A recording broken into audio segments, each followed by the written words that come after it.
An Arab man boarded a luxury flight from Singapore to Paris, dressed in traditional attire and seated quietly in first class. But instead of being welcomed, he was met with cold stares and subtle hostility. A flight attendant, clearly uncomfortable with his appearance, asked him to move to economy, assuming he didn't belong among VIP passengers. For the full story behind this moment of prejudice and the unexpected truth that followed, stay with us. But before we begin, don't forget to subscribe and like this video so you won't miss more powerful stories like this.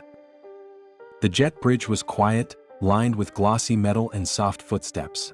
Outside, the lights of Singapore Changi shimmered under the early evening sky. Inside, passengers boarded the VIP flight to Paris, a long-haul journey known for its discretion and luxury. Among them walked a man cloaked in traditional white. His thawb was spotless. His head was wrapped in a perfectly folded red and white checkered keffiyeh. His gait was calm, his back straight, his hands relaxed. There was no nervousness in his step, no hesitation in his glance. He reached seat 1A. Without looking around, he gently set down his leather bag and sat. Within seconds, heads turned. Some subtly, some not at all. The cabin was lined with tailored suits and designer scarves. A businessman with silver cufflinks peeked over his newspaper. A woman in pearls paused her phone call. But no eyes lingered longer than those of the lead flight attendant. She stood stiffly by the front galley, arms folded behind her back. Her uniform was perfect, her lipstick unflawed. But her gaze was sharp, her lips pressed into a thin, doubtful line. She whispered to a junior attendant nearby, just loud enough to carry. "Looks like someone's lost." The other attendant glanced at seat 1A, then quickly looked away. The lead attendant stepped forward. She had made up her mind. She had seen this before, or so she thought. A man in foreign clothes, sitting too confidently in a seat that surely did not belong to him. As boarding continued, she moved slowly, professionally toward the man. He was seated quietly, staring out the window. She stopped just beside him, her shadow falling across the armrest. "Excuse me, sir," she said, her voice bright but clipped. "May I see your boarding pass?" The man turned his head. His eyes were kind, yet unreadable. Without a word, he reached into the inside pocket of his robe and handed her the pass. She scanned it quickly. Her brows lifted. Seat 1A. It was correct. But still, something in her did not yield. She lowered the pass and said, "I think perhaps there has been a mistake." The attendant held the boarding pass like it might suddenly change its mind. Her polished nails tapped it once, slowly, as if trying to poke a flaw into existence. "You see, sir," she continued, lowering her voice, "this seat is part of our exclusive VIP section, reserved only for our top-tier members and special guests. It's not a regular business seat." The man said nothing. He only nodded once, politely. "I understand," he said, his accent soft but clear. She smiled, tight and rehearsed. "So I'd be happy to help you relocate to the economy cabin. I believe that's where you're supposed to be." She offered the boarding pass back to him, along with a fake warmth in her eyes. But he didn't take it. Instead, he looked at her calmly and replied, "No, thank you. This is my seat." The smile on her face froze for a second. She leaned in slightly. "Sir, I'm trying to avoid any embarrassment. If you could just cooperate." Just then, the junior attendant approached, holding a tablet with a list of manifest details. She glanced between the screen and the man in seat 1A, then looked up at her superior. "Everything checks out," she whispered. "His seat is confirmed. Platinum level access." The lead attendant blinked once, then twice, but she didn't let go. "Thank you," she said sharply to the junior, waving her off with a flick of her fingers, then turned back to the man. "That doesn't explain how you access this tier," she said, still smiling, still forcing it. "Normally our elite members have profiles we recognize." The implication wasn't hidden. It never was. The man took the boarding pass from her hand and tucked it slowly back into his robe. The gesture wasn't loud, but the message was clear. He was done explaining. Just then, a nearby passenger cleared his throat. Another looked up from his tablet, watching the scene unfold with visible discomfort. The man in 1A remained seated, composed, but the atmosphere around him grew heavier with each passing second. The flight attendant straightened her blazer and walked away, trying to look busy, her pride wounded, her certainty starting to crack. But even as she moved back toward the galley, she whispered under her breath, "He must have used someone else's pass." And yet, something in her expression showed the first hint of doubt. Just the first. The aircraft doors sealed with a gentle hiss, and the engines hummed to life. Passengers buckled their seatbelts and the lights dimmed to a soft glow. A voice came over the speakers, welcoming everyone aboard the long-haul flight to Paris. In seat 1A, the man sat still, his hands resting calmly in his lap. He did not check his phone, did not glance around, did not react to the subtle tension in the air around him. Across the aisle, the lead flight attendant watched him from the corner of her eye. She couldn't understand it. No anger, no raised voice, no effort to prove himself, only silence. It unnerved her more than if he had shouted. She walked to the service station and opened the crew tablet again, scrolling through passenger data. His name was there, clear, confirmed, authorized. Her fingers hovered over the screen. She whispered under her breath, "How is that possible?" Nearby, the junior attendant watched. "Is something wrong?" she asked quietly. The lead attendant didn't answer. Instead, she walked back down the aisle with quick steps, heading straight toward the cockpit. Inside, the pilot and co-pilot were running through final checks. She knocked once on the doorframe. "Captain," she said, "may I speak with you a moment?" The captain looked up. His expression was calm, seasoned, and slightly amused. "Is this about seat 1A?" She hesitated. "Yes. There seems to be a misunderstanding." The captain leaned back in his seat, exhaling slowly through his nose. "Tell me what you think the misunderstanding is." "Well," she said, choosing her words carefully, "he's not who he appears to be." The co-pilot raised an eyebrow. "And who does he appear to be?" the captain asked. There was no graceful way to answer that. The attendant glanced away. Before she could speak again, the cabin phone rang beside the captain. He picked it up, listened for a moment, then nodded. He hung up and looked at her. "You'll want to return to the cabin." "Why?" He stood. "Because someone had requested his presence. And that someone was the man in 1A. The cabin grew quiet as the cockpit door opened. Every movement slowed. Passengers looked up from their screens, their books, their conversations. Even the soft clinking of a champagne glass came to a stop. The captain stepped into the aisle, tall and composed in his pressed uniform. His expression held the steady grace of someone used to storms, weathered or otherwise. He didn't look toward the galley. He looked directly at seat 1A. The man in white rose as the captain approached. Not rushed, not dramatic. He stood the way a man does when he's been waited on too long. The captain reached him, paused, then offered a respectful bow of his head. "Your Highness," he said, "we apologize for any inconvenience." The words dropped like thunder across the rows. The lead flight attendant, frozen near the galley, stared with wide eyes. The captain turned, his voice loud enough for the front cabin to hear, but still calm. "Ladies and gentlemen, it is our great honor to have Sheikh Al-Maktouri aboard, principal investor and one of the visionaries behind our long-haul innovation fleet." A few passengers gasped. Others exchanged stunned glances. And the lead flight attendant? She could no longer feel her feet. Sheikh Al-Maktouri nodded gently at the captain, then returned to his seat without a word. His hands folded neatly in his lap as if nothing had happened at all. The captain turned and walked back toward the galley. But before entering the cockpit, he stopped beside the flight attendant.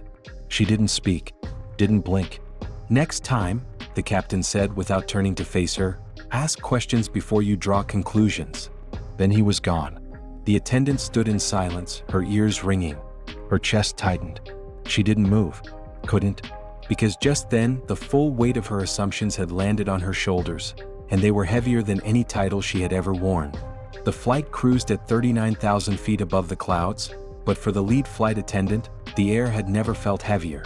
She moved mechanically through the aisles, offering drinks, refilling glasses, forcing a smile that no longer reached her eyes. Her hands trembled each time she passed row 1A. Sheikh Al-Maktouri had not looked her way once. Not when she passed with a tray of warm towels. Not when she offered caviar to the guest across from him. Not when the captain announced cruising altitude and dimmed the cabin lights. He sat peacefully, eyes half closed, fingers resting gently on the armrest, a figure carved out of silence and dignity. And yet the silence screamed. The other passengers noticed too. They weren't whispering anymore. They stared. Some judged her openly. Others avoided eye contact.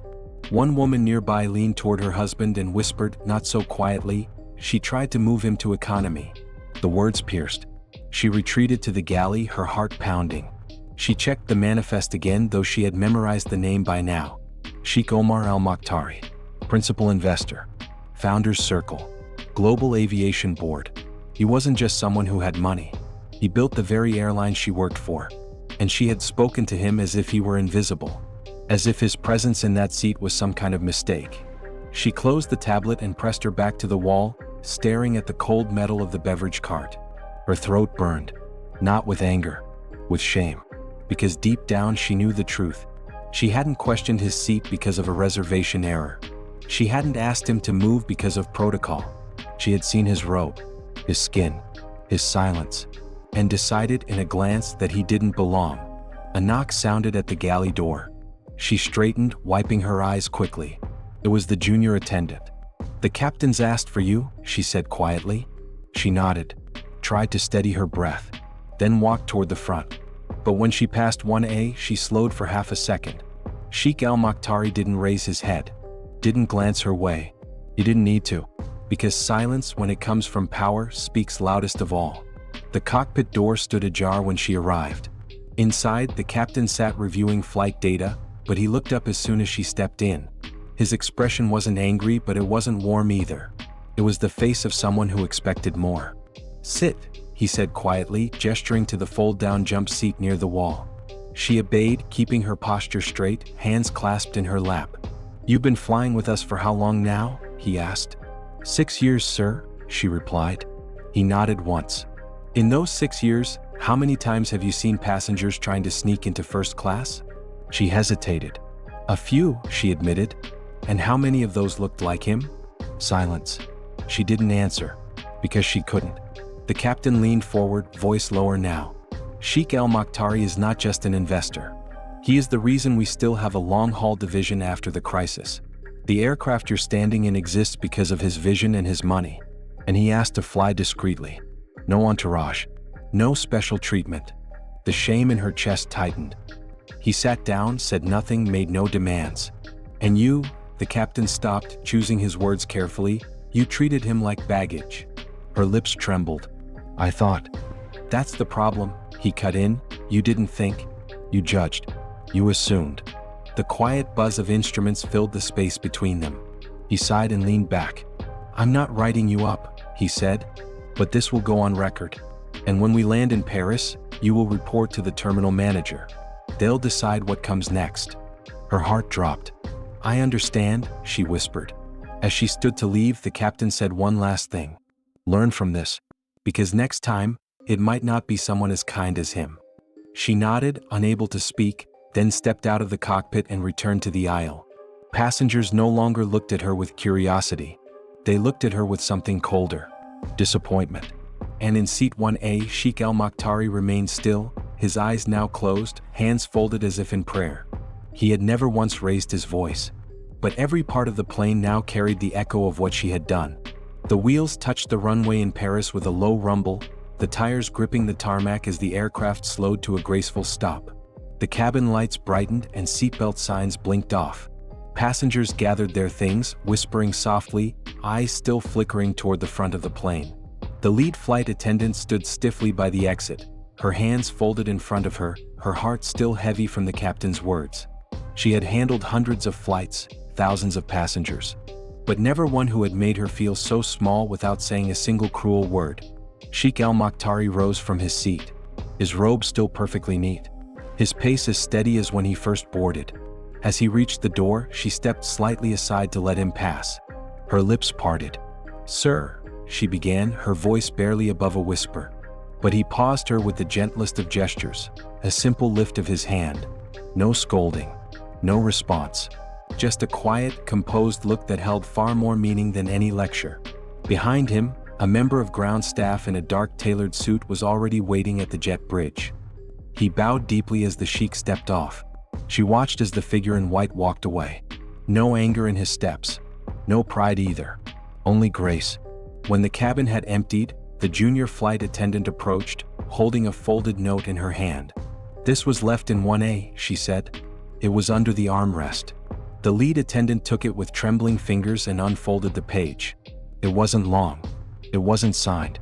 simply read, "Respect is not measured by the names you recognize. It is revealed in how you treat those you do not."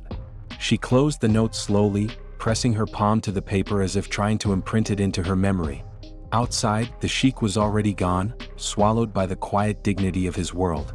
But the message remained, etched in the silence he left behind. And this time, it was loud enough to change her forever. Moral of the story: true respect needs no uniform. In a world that often rushes to judge based on appearances, we are reminded of something deeper, something timeless. Respect is not earned by the clothes we wear, the accent we speak with, or the seat number printed on a boarding pass. It is not reserved for those we recognize, admire, or expect. True respect is revealed in how we treat those who carry no name, no fame, no status in our eyes. The man in the white robe said nothing. He didn't fight. He didn't defend. He didn't need to. Because real dignity does not scream for validation. It stands still in the face of ignorance. It speaks without words. And it teaches without punishment. Let this story remind us all. Before you judge a stranger, remember you are revealing more about yourself than about them. Before you choose kindness only for the powerful, ask yourself if you're truly kind at all. Before you question someone's place, consider that they may have built the very path you walk on. Some people walk in silence not because they are weak, but because their strength doesn't need noise. So treat every soul with honor. Greet every face with fairness. Because the uniform of respect begins in the heart.